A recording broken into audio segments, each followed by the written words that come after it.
This episode is sponsored by Lens Protocol. Lens lets you own your own social media presence, easily monetize your content, and carry your social graph with you wherever you go. That means you, the creator, can focus on creating without ever having to worry about losing access to your account or having to build a new following again. Lens also lets you engage more closely with your fans, directly monetize your work, and if you're a dev, easily spin up a new app with Lens's full suite of developer tools. Lens Protocol is the social layer of Web3. Join the waitlist at waitlist.lens.xyz for the last social media handle you'll ever need.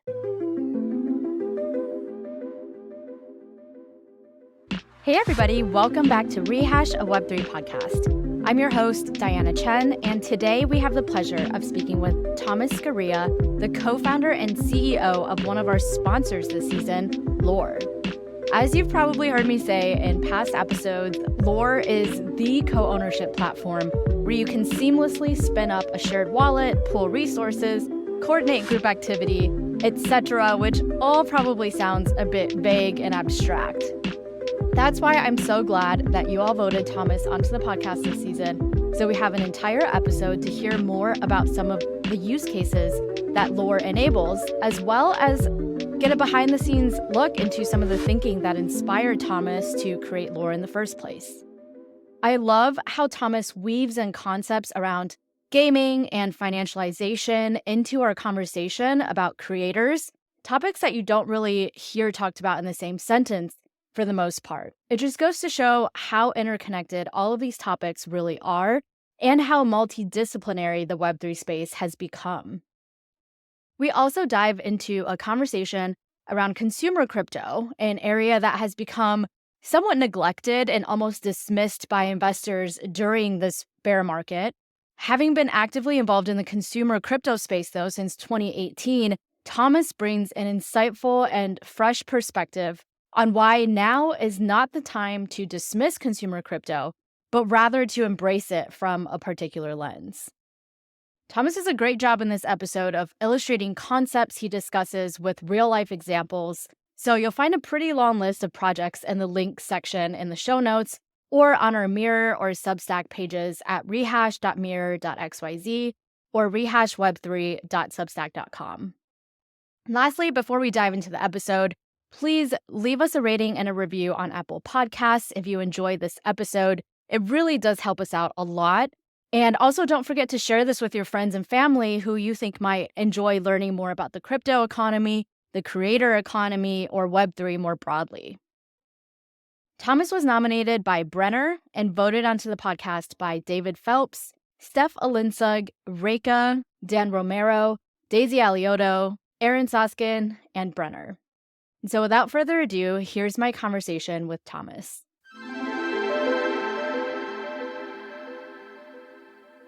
Hey, Thomas, welcome to the podcast. I'm so happy to have you here. Diana, I'm super excited to be here. I've been a longtime listener and fan, so dream come true.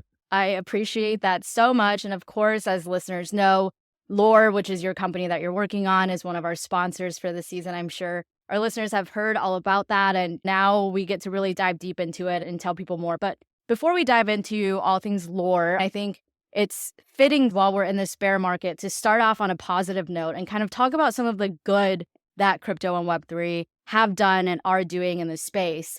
So to start off, let's just start like 30,000 feet, high level. Could you explain to our listeners how Web3 can serve as a new social economic rails for creating a fair society? Yeah, so I completely looked at crypto as soon as I discovered it as this new economic railing that's completely internet native. So today, the traditional financial system and the traditional way we organize into companies and do work, that's all done on paper, right? In these geographically siloed economic systems and financial markets and things like that. What crypto allows you to do is spread that worldwide to everyone with an internet connection.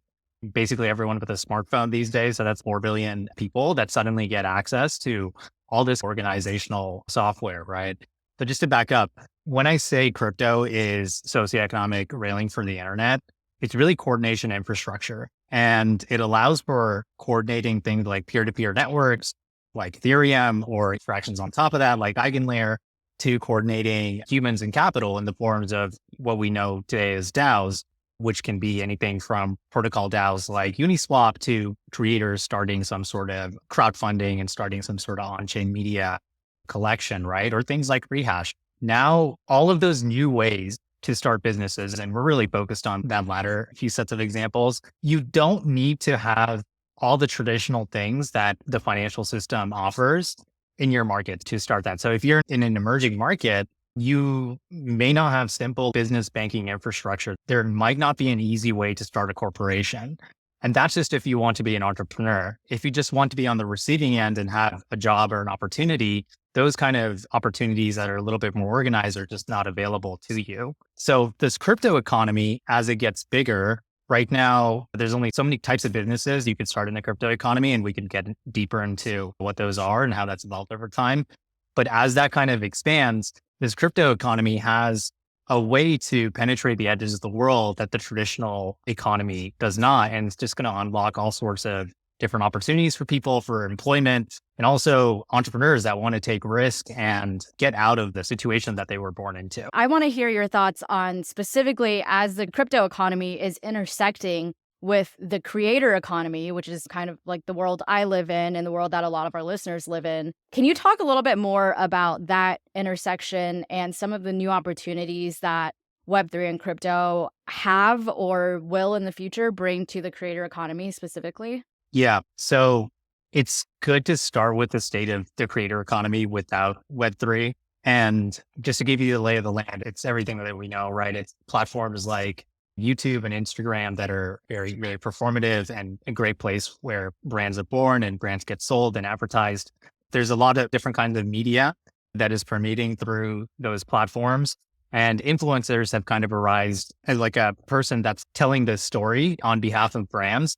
And brands are ultimately producing products that are advertised by influencers. And the world of influencers and brands are getting closer and closer together. And now you have things like Mr. Beast, who is an influencer and then get to start brands. And that's where we're at in the state of the creator economy. It's really these creator platforms and this kind of like e-commerce layer over it that's enabled by Amazon, Alibaba, Etsy, so on and so forth.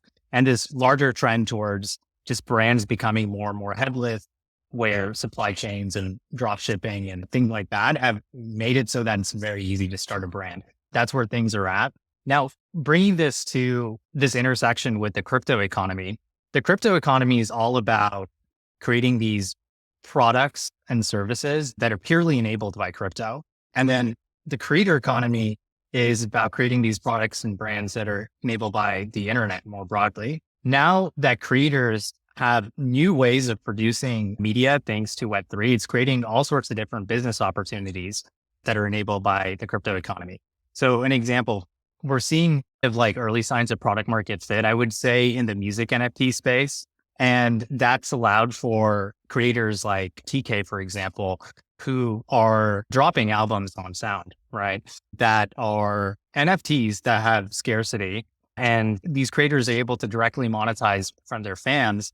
And the NFTs also are kind of a gating mechanism into this newly formed community that's tightening up the feedback loop between TK and his fans. And that direct monetization, I think, is really, really important. And also the verifiability that someone actually has done an on-chain action to participate in that community. And that's like a new kind of business for creators that's enabled by crypto. Another example is what we're seeing more in the PFP space. And I think the PFP space kind of needs a rebrand into just this IP projects. A lot of these IP projects that are getting started and have been in existence for a while, like Azuki and Pudgy Penguins, collectors are taking that IP and remixing it into new forms of media. So great example of Spirit DAO, which is really just a social club for the Spirit Trade Azukis. And they've effectively kind of like cornered the market on not only the ownership of Spirit Trade Azukis, but also what it means to own one of these and the kind of personalities that own this. And they've kind of memed a community into existence based on the Spirit Trade Azukis and that IP. Then what they did next was really interesting. They took the IP that they owned and they composed it together into a digital comic book, which was sold then as an NFT collection to their fans. And ultimately that ends up monetizing who they are as a community and bootstraps a new treasury, which can be put towards future work, right? That's another example of where creator economy and crypto economy are starting to blend together. And this is really enabled by NFTs, right? All sorts of media on YouTube, Instagram, and all sorts of assets on MMORPGs, for example, were always kind of NFTs that were like trapped in the database and backends of these platforms. Now, for a generation that's been creating value on the internet for as long as we remember, those aren't just trapped in those platforms or closed economies. Now they're unlocked entirely. And I'm just really excited about all the different business formats that's enabled by that. And that is perfectly intersecting with the creator economy and kind of evolving what it means. I want to go back a little bit as you were talking about what the creator economy is like in the traditional world first before going into the crypto world. I was also wondering, as you were talking about these brands and how they get built up in the traditional world, how would you compare brand building in our traditional world with brand building in Web3? Are there different types of strategies that work better in the Web3 world, and why too? I'm curious to hear your thoughts on that. It kind of depends what you define as a Web3 brand. I think the most purest way of thinking about it is probably Nouns, which is a brand that's very uniquely enabled by Web3, right? So everything from bootstrapping the initial funds for this brand was done through this perpetual auction and NFT membership sale effectively. And at the same time, bootstrapping that treasury has also distributed governance to folks that are buying these NFT memberships. And then from there, I think Nouns was a little lost on what do they actually want to produce together. And I think that this is where a purist like Web3 brand could struggle because there maybe wasn't enough leadership with a clear vision, or the vision was to not have a vision at all, right? And let the community build out the brand. And from there, Nouns sort of found its footing as this problem kind of grew in size, but then more and more community members started joining the treasury, having a voice and saying, hey, we need to fix this. And now you're seeing all sorts of really innovative things, especially media projects like the Nouns movie that have been funded by Nouns DAO, right? And that is like a really good purist example of what it means to be a Web3 brand. The other side of the spectrum is maybe going back to the TK example. So TK, again, this artist that's really popular on Sound, he just dropped, I believe, his third album, which raised 7 ETH, which is like really great numbers for the bear market through NFT collection sale, right? An artist like this doesn't want to give up creative freedom to the community, right? He loves producing music, and it's not like he wants his complete life to be decentralized and for his fans to take over what kind of music he produces, how he's going to do it, and things like that. So TK wants to probably start a creator fan club, let's call it, right? Or a membership club that's kind of like a Web3 Patreon to bootstrap some capital for him to produce maybe his fourth album. But some of those co-creation decisions are not as linked to capital as Nouns DAO has it. He might just be posing some part of the creative process to his fans. Hey, I'm debating between this album cover that looks like this, and I'm debating another one that has a little bit more saturation or color. Which one do you like? And that's like a great decision to hand off to the community, and the community can have a voice and kind of tighten up the feedback loop with the creator. But ultimately, TK still gets what he wants as a creator. They want really two things. They want to have creative control, work on the stuff that they love, and then they want some sort of income. And basically this passion project is something that they can live off of. So those are like two ends of the spectrum for Web3 brands. And I think we could talk about what's working and what's not a little bit more deeply. But yeah, I think we need to like differentiate between what's going on there. There absolutely is a spectrum, and it's totally unfair to say a Web2 brand versus a Web3 brand. Even in the Web2 world, there's a huge spectrum too between big brands like Nike, for example, versus a small indie brand. They're going to be approaching brand building totally differently. But overall, would you say there are any kind of like key differences? It sounds like from what you've been saying that one key difference is that with Web3 brand building, there is a lot more, maybe not control, but at least like input or consideration given to the community and what they want. Whereas in the Web 2 world, at least with bigger brands and bigger corporations, I would say that there's very little consideration. And I mean, the extreme example of that is what Elon has done with Twitter, which is now X, which doesn't seem like he's really consulted not just the community, but even his own employees and his own team about this decision. Would you agree with that? And are there any other just overarching takeaways like this that would apply across the board? Or maybe you can give some examples of specific types of Web 2 brands versus specific types of Web 3 brands where that would apply. It's all very new and experimental. So I think the learnings are still yet to be discovered.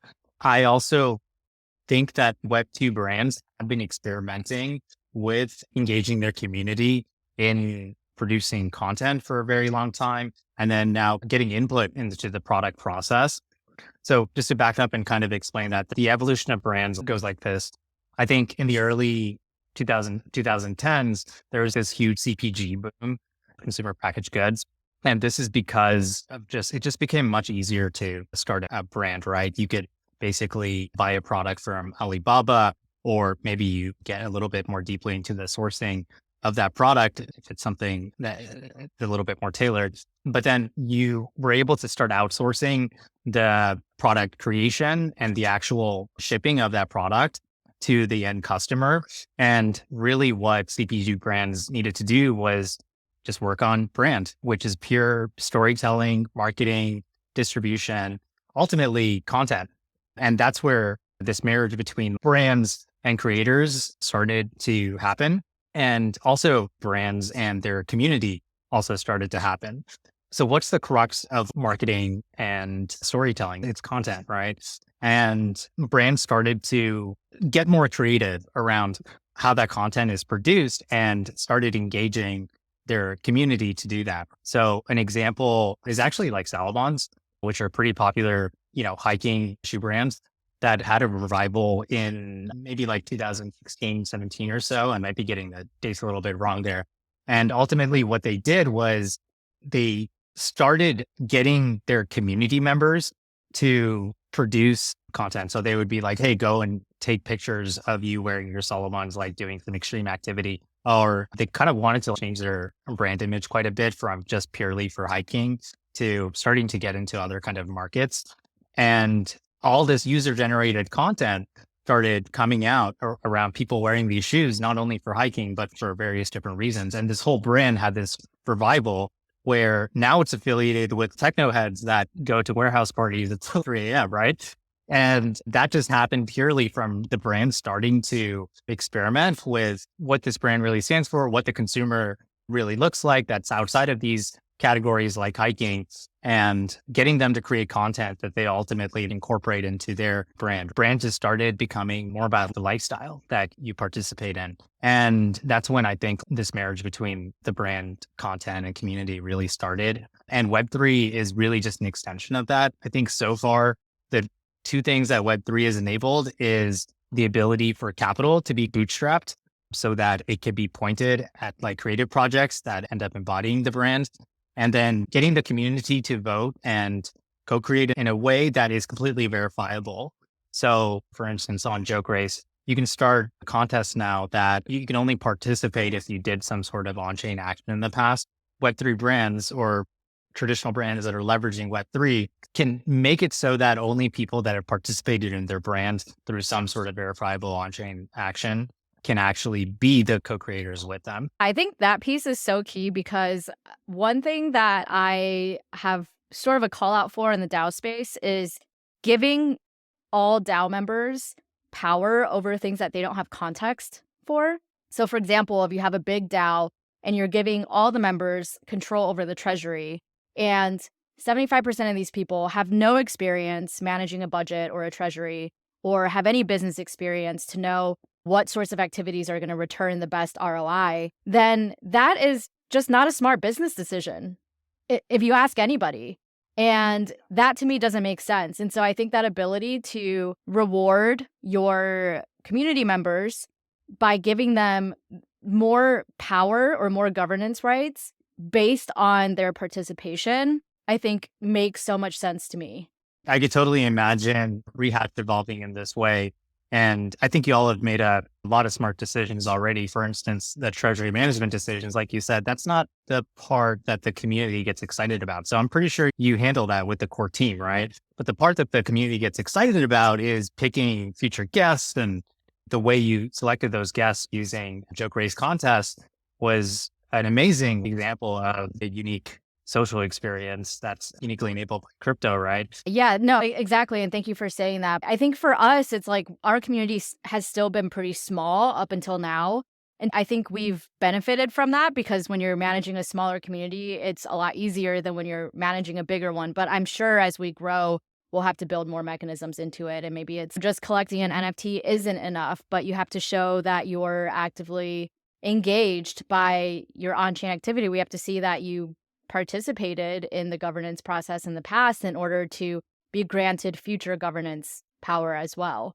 Just to make sure you have some context about what's going on and you're not like, I've had an NFT from day one, but I didn't even realize there was governance involved. Those might not be exactly the types of people we want helping us make all of our decisions. Moving on a little bit from that, I want to talk to you about consumer crypto. This is an area that has really not been getting the attention that I think it deserves in the bear market. On the contrary, I've actually seen a lot of people on crypto Twitter talking about how consumer crypto is dead and you shouldn't be spending any time or energy into that space right now.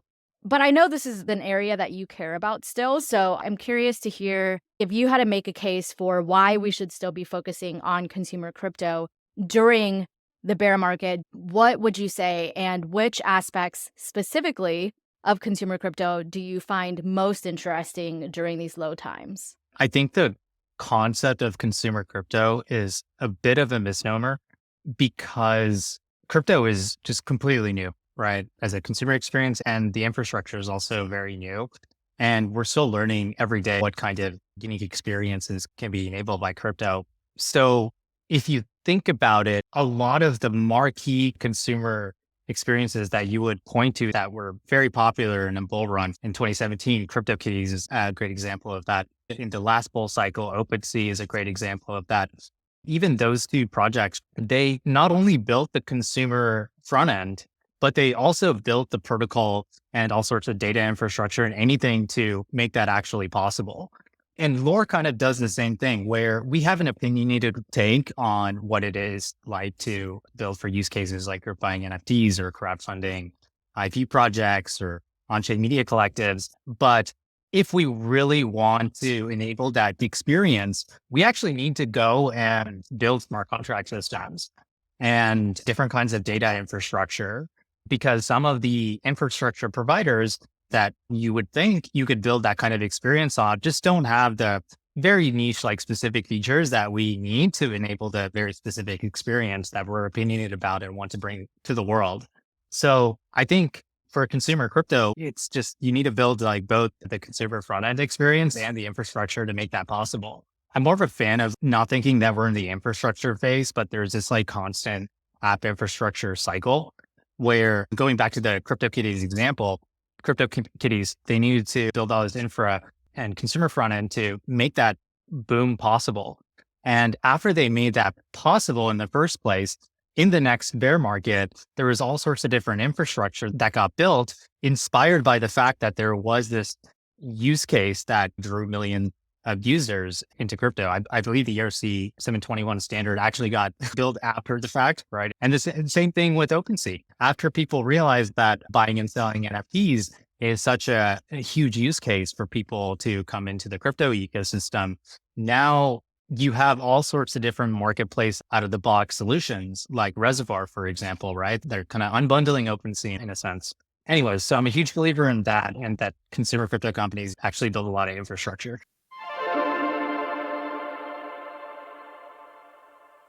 Have you ever wanted to buy an NFT with a group of friends, crowdfund a project, or start a collective, and found yourself stitching together tools manually to help you make your dreams a reality? I certainly have, and that's why I'm excited to tell you about Lore, the Web3 co-ownership platform. Lore lets you seamlessly spin up a shared wallet, pool resources, and coordinate group activity all in one unified experience. Connect to dApps and make any transaction multiplayer. What you can do together is endless. Go to lore.xyz/rehash and start a collective today. You can work for yourself without doing it by yourself. As a freelancer or independent worker, you're constantly engaging your network and updating your professional profile, but the tools we use to do this haven't evolved in the last 20 years. Quest makes it easier than ever to gather support for a new idea, broadcast updates to your network, and showcase your best work on your profile. It's one link for who you are and what you do. Sign up at rehash.quest.com to follow along with our quest so you never miss an episode or create your own quest today.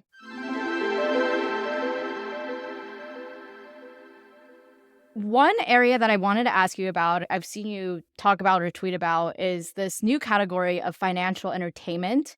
Can you elaborate on what this new category is and its significance in the Web3 space?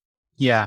So just to get into what I mean by that, I'll state a couple examples and then I'll tell the story of why now, right, for financial entertainment and everything that led up to that. So I think participating in nouns auctions and bidding against your friend on there to try and secure one of these nouns, that's financial entertainment. Voting in those nouns auctions, that's also kind of financial entertainment. Memeland is this new PFP collection that's gotten very popular, especially in Asia. It's really the PFP collection for 9gag, which is a whole Web2 social platform from a couple of decades ago. They invented this new social staking game where you need to basically team up with other people in the Memeland ecosystem. So they have different kinds of NFTs like potatoes, captains, and MVPs, and they have this whole like nautical lore behind it. And you basically need to like team up to create a crew with those different NFTs and then go and stake them together out of one wallet. And then after you do that, you could start competing against other crews and start raiding their ships and all of this. It's basically this new kind of social financial game that's enabled by crypto. And we enabled this use case very broadly on the platform. And when we're actually looking into this, how this fits into people's daily habits is very similar to how scrolling on Instagram or scrolling on Twitter fits into people's daily habits. They've carved out some time in the afternoon or late at night where they're just participating in the Memeland community, figuring out who to stake their NFTs together with, and ultimately doing that. And financial entertainment, just like consumer social, it's this battle for people's attention and time. And that's broadly what I think of as like financial entertainment enabled by crypto. Going back to like how we got there, it all started with Robinhood really in 2015, where yes, they enabled like this zero commission trading application. But I think what they really, really enabled is this easy way to like trade on your phone that is just like one swipe away from scrolling on Instagram. So people were basically getting like a dopamine fix in one way on Instagram, and then they switch over to Robinhood and experience a whole different kind of dopamine fix. And at the time, retail participation was, by retail participation, I mean like people in the US that are buying and selling capital assets like stocks, it was like 10 to 15%. Today, that's 20 to 25%. And I think as that's exploded, the stock market and financial markets have started to feel like games. And much like a game and much like an open world game, especially, there's all sorts of lore and content around it.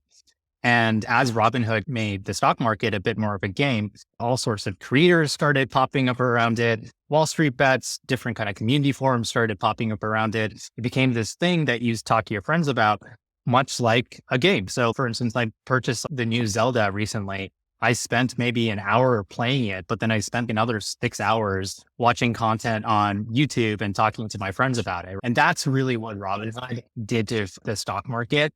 And I think what caused this like retail participation boom, one of the core reasons, there's several reasons we can get into. And we're seeing like sort of the bleeding edge of that. We have been seeing that in crypto really for the last 5 years or so. And what you could do as financial entertainment on crypto has just exploded over time and grown in sophistication and use cases over time. It used to just be like trading ERC20s and meme coins and things like that. And now it's like these more unique things like nouns auctions and what's going on in Memeland. It's unsurprising, really, because even the people in the space who say they don't care about financial things, I think still care to some extent. And at the end of the day, I think financial speculation is still the number one way that brings people into the space.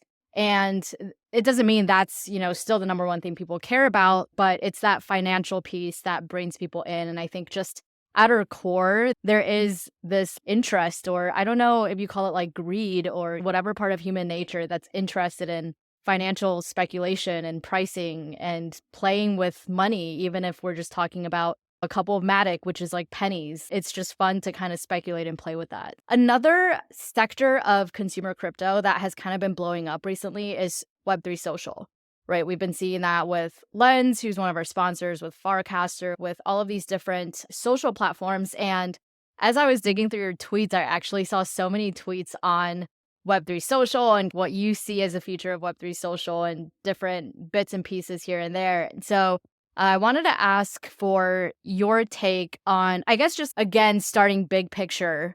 What do you see as some examples of social experiences that you believe can only be had with crypto? So I'll talk about a few. We've, I think, spoken pretty extensively about social finance more broadly, right? Just NAMS auctions and social staking on meme land and things like that.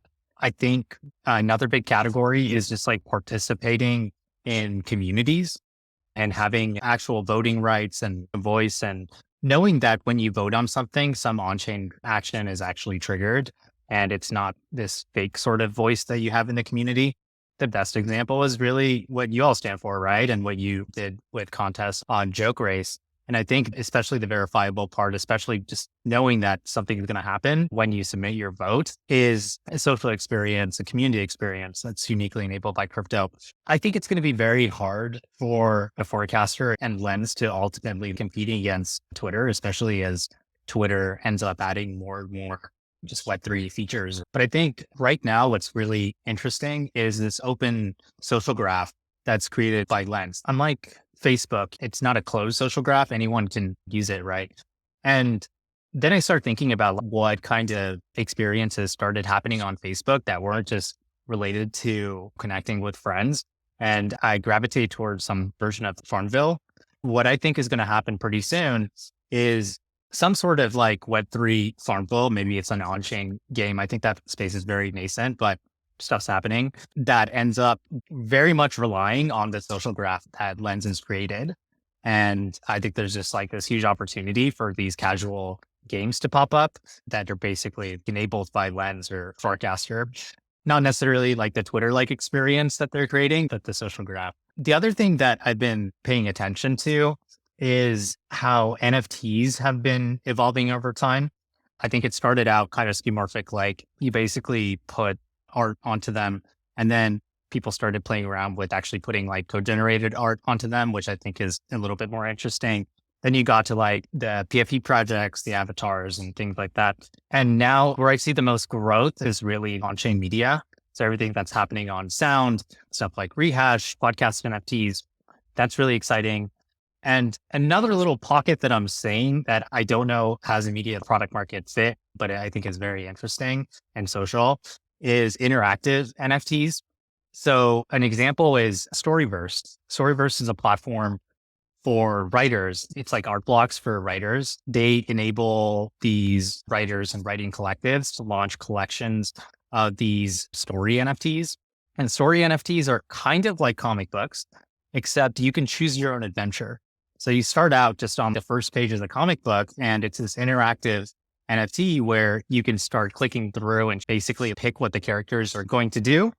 And as you're progressing through this story, this NFT is also evolving in rarity because not all people are choosing the same kind of story paths. And there's some story paths that are more unique than others, right? So that's a big experiment that's going on right now, led by a really great founder. Actually, one of the ex-co-founders of Zynga is working on that project. And they are very popular in the Bored Ape ecosystem and have a few writers from there that they're working with. That's really, really exciting. And I think there's an opportunity for Lore and Storyverse to work together for us to start crowdfunding some of these writing collectives to finance their future projects. So that's like another segment of social experiences uniquely enabled by crypto that I'm excited about. That is super cool. I was not familiar with Storyverse, but I think that's super cool. It kind of reminded me of People Pleaser's newest project. I mean, it's not super new anymore, I don't know if you've seen it. I can't remember. What is it called? Like White Rabbit? I think the platform is called Shibuya, and then White Rabbit is one of the initial projects that they started on the platform.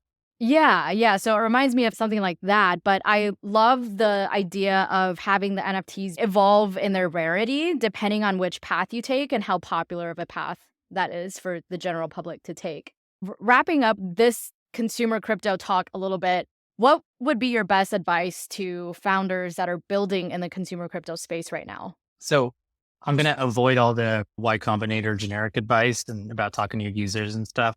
I think having just built over a few cycles now, the bear market is a very, very unique opportunity as compared to the bull market for any crypto company just getting started or trying to grow. The industry obviously shrinks a lot, and you're left with people like me or you that are just diehards, right? And you're here ideologically for the mission.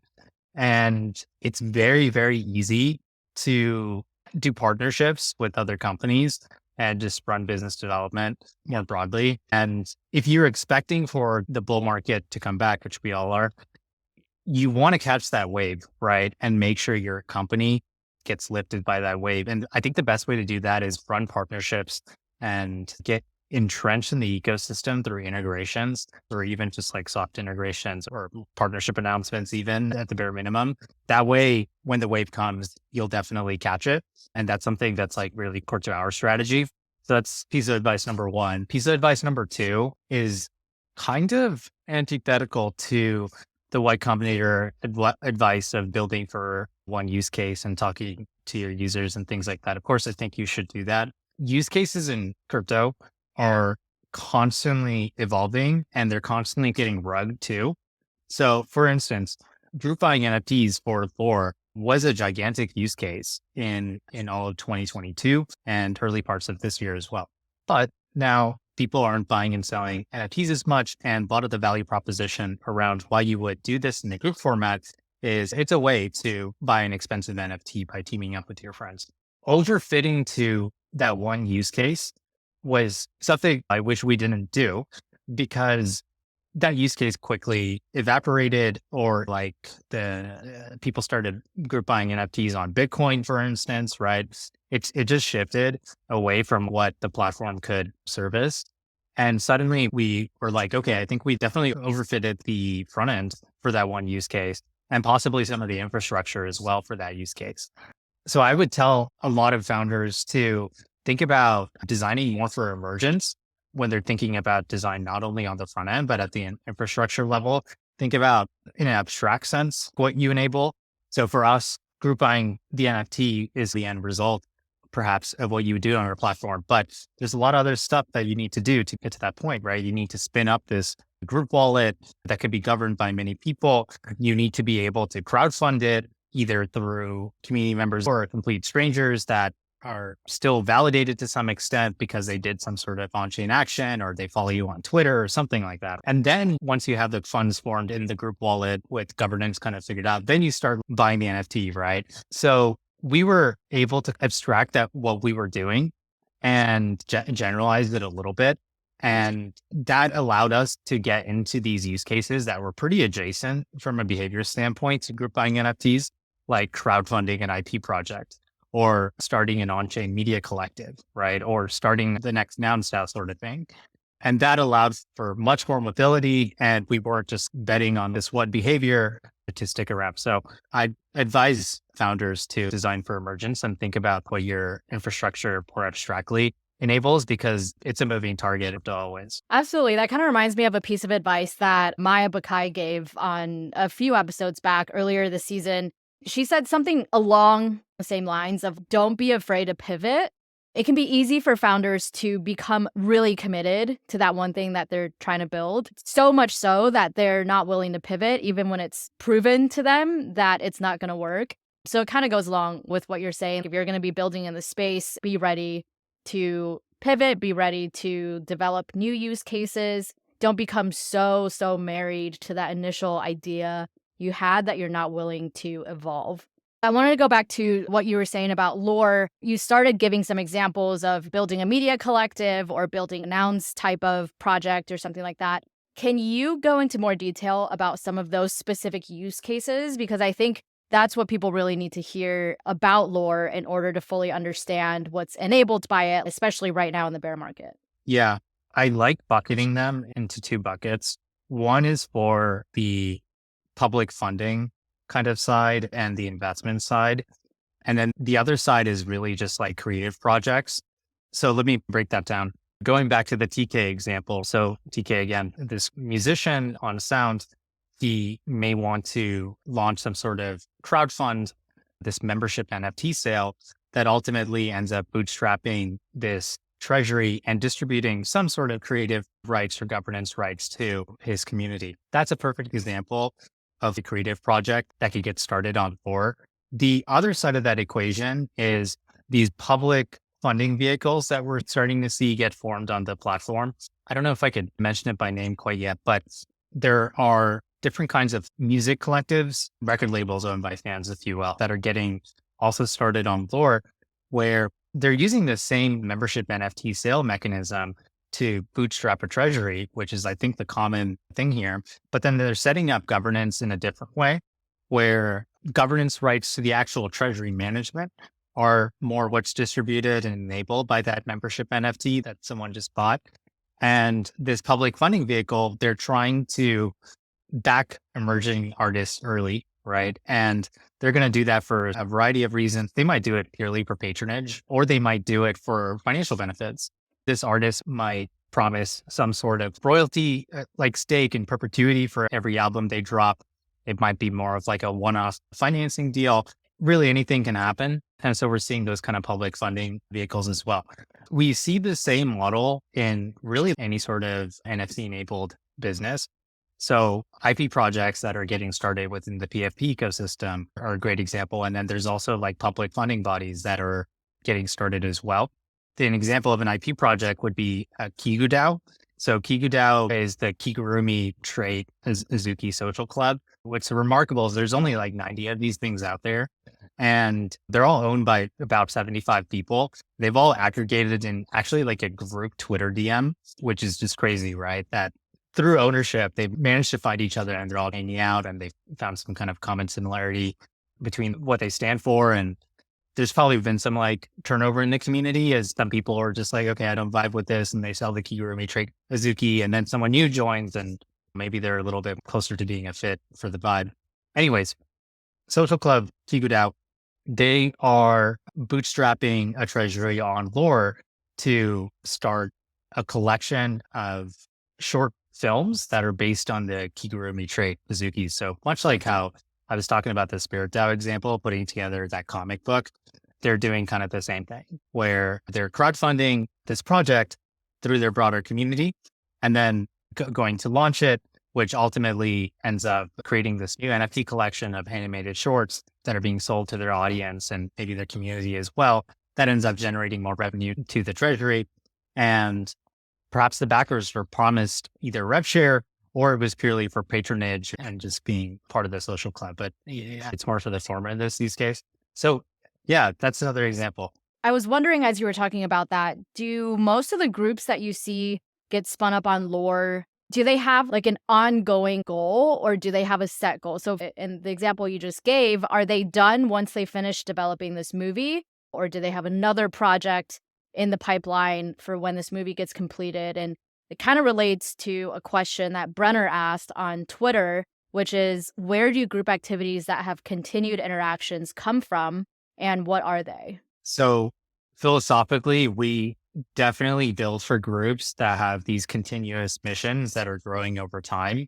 One thing that we learned really early, and when a community starts on Lore and then they have this big kind of vision and mission, those kind of communities on Lore end up sticking through the ups and downs and lasting for a really long time. And if that mission is non-financial in nature, even better, right? So a great example is the Deadbird Society, which is the skeleton trade Moonbird social club.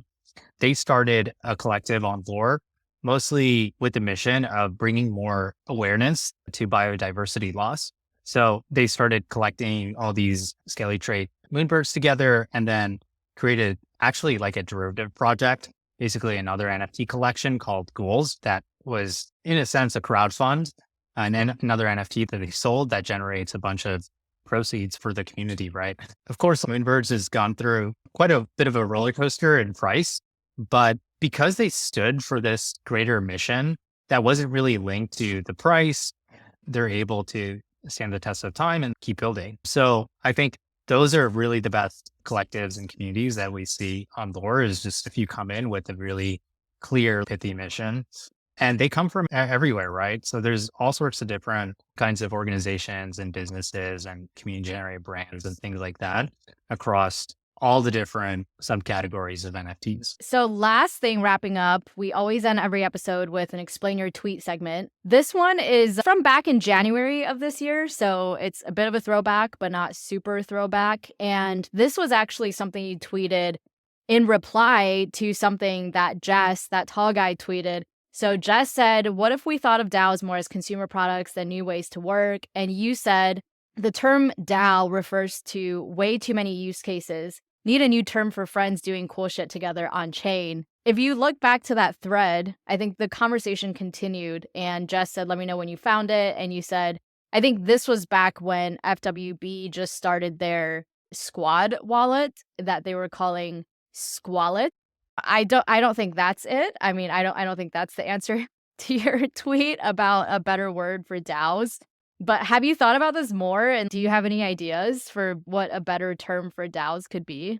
Yeah, I have been thinking about this quite a bit. I don't have a better term yet. Yes, squalid was a consideration just because like Friends with Benefits started this vehicle on Lore and we're trying to meme what it means to be a squad wallet by creating this new term squalid. So yeah, it's a good one, but it's not it. I think DAOs obviously are not it because just the way these organizations are evolving, they're either decentralized or autonomous. And I think we went through several examples today of where governance rights aren't exactly over treasury management, but rather it's some sort of community engagement thing. So that's not it either. Then I just think about what really are like these different kinds of use cases that we service. They're really just online communities that are using crypto as a tool. And I think the more we can bring the tool set and what it enables, which is just this global kind of crowdfunding mechanism, this way to distribute voting rights, have those voting rights be verified by on-chain actions or something like that, and just explain things in that way and market towards all online communities. I think that is a much better way to approach this. So I don't know if we even necessarily need a new chart, but that being said, we use the term collective quite a bit on the platform just because what we think all those superpowers I mentioned enables is collective action, collective ownership, and collective creation, right? So why not just call what this is a collective? That's where I'm at. That's my latest thinking. But yeah, I don't think I've quite nailed it yet. And I don't know if I can. I like collective personally. There's another one I heard recently that Joke Race just tweeted about. They released an article talking about modular communities. And I kind of like that. I like modular community because I think it's broad enough to encompass a lot of different kinds of, quote unquote DAOs. What do you think about modular community? So I do know the context at which you're referring this to because I'm kind of involved in Joke Race. And from what I understand, the concept is like there are these implicit communities everywhere based on something you own or something you did.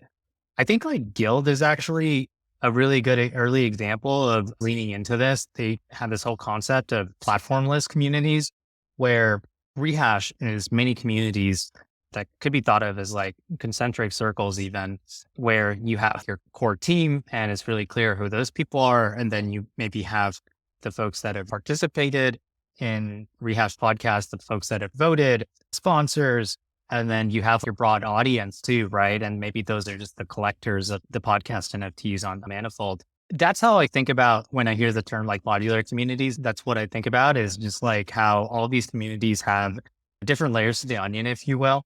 And all those different layers, you need to engage them in different ways. They're going to participate in your communities in different ways, and they all matter. Without any one of those parts, Rehash isn't really possible. So that's what comes to mind when I think about modular communities. The term itself, I'm not sure, just because, I don't know if modular is a popular enough word and people understand what that means. I agree. I feel like that's very much like a Web3 crypto term that the general public doesn't use nearly as much as something like collective. So we'll go with collective for now. I like that answer. Thank you so much, Thomas, for taking the time to come on the podcast today. Thank you again to Lore for sponsoring this season. We couldn't produce this without you guys, so really appreciate that. Last thing before you go, tell people where they can find you if they want to follow you personally, and then also where people can go. I mean, people already know where to go to check out Lore. You hear it in the ads every episode that we've had this season so far, but tell people where they can go to discover more about Lore, learn more. I know you guys have a blog. There's a really good blog post actually about when you guys rebranded from Prism to Lore that really explains a lot of the thinking behind that. I'll be sure to link that in the show notes. But anything else too that you'd like to direct people to? Yeah. So bit of an alpha leak here. We are launching a version 2 of Lore. And I think a lot of the narrative that I spoke about today is very related to what version 2 enables. That's going to be launched really like first thing September is what we're shooting for. So you can follow along with the progress there and the launch on Twitter, especially. Our handle is lore.xyz. So that's LOREDOTXYZ. I think a lot of the audience knows where to find our website, but if you don't, it's lore.xyz, LORE.xyz. And I am going to be tweeting more. I keep telling myself this, but I just like love building products and getting deep in there and running the company. But you could follow me on Twitter as well for the occasional tweet, sometimes thread as well. And I'm Tom Scaria on Twitter. So that's TOMSCARIA. Awesome. We'll include all of that in the show notes. Your tweets are pretty good, by the way. I dug through them a little bit for this episode, and I have to say, you have some good stuff on there, so give yourself more credit than that. We've had some guests on who really don't tweet at all, and I wouldn't put you in that bucket. So everybody go follow Thomas at Tom Scaria. Go follow Lore at lore.xyz. And then, of course, you can go to lore.xyz/rehash to check out Lore and spin up your own collective, our new favorite word. Thanks again so much. Thomas, thank you everybody for tuning in, and we'll be back again next Thursday with another episode of Rehash. Thank you for tuning in to this episode of Rehash. Rehash is hosted, produced, and edited by me, Diana Chen, and sponsored by Lens, LivePeer, Quest, and Lore. Rehash is also supported by our community of NFT holders who curate our guest lineup each season. To get involved, head over to our website at rehashweb3.xyz and collect this episode as an NFT. Anyone who collects an episode becomes part of the Rehash community and will be able to nominate guests for future seasons. To learn more about how to become a guest on the podcast, go to rehashweb3.xyz/podcast. And to learn more about sponsoring the podcast, go to rehashweb3.xyz/sponsor. Finally, be sure to follow us on Twitter, Instagram, and TikTok at rehashweb3 or on Lens at rehash.lens. And don't forget to rate, review, and subscribe on Apple Podcasts, Spotify, or wherever you get your podcasts.